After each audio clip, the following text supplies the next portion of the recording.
In today's video, I'm going to teach you how to send automated emails in Shopify. We're going to walk through the process step by step so you can set up emails that send automatically without you having to manually follow up with every customer. This is really useful for things like welcome emails, post-purchase follow-ups, or win-back campaigns. First, log into your Shopify admin dashboard. Once you're in, look over to the left-hand side of the screen.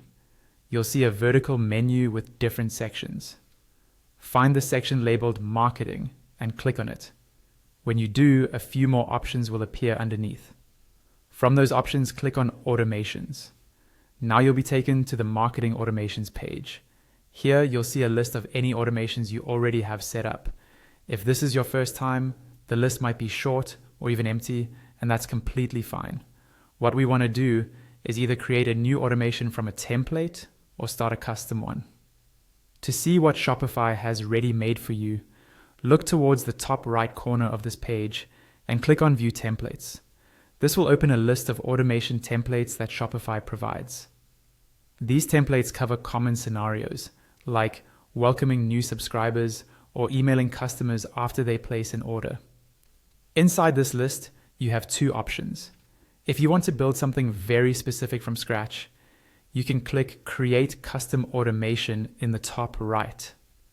That option is helpful if you already know exactly what kind of workflow you want and the templates don't quite match your needs. If you'd rather use a pre-built setup, just browse through the available templates.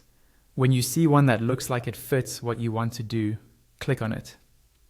A pop-up will appear that explains what this template does and shows you a visual of the workflow so you can understand when emails will be sent and what the triggers are.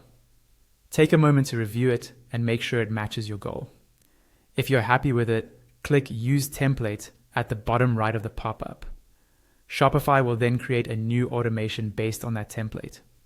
Once your automation is created, you still need to turn it on so it actually runs. To do that, go back to the left-hand menu, click Marketing, and then Automations again. From your list of automations, click on the one you just set up. This opens the automation editor where you can make any final adjustments if needed. When you're ready to activate it, look at the top right corner of the screen and click the Turn on Automation button. Shopify may take a moment to process and load everything. Once it's done, your automation is live, and Shopify will start sending those emails automatically based on the triggers and conditions in your workflow.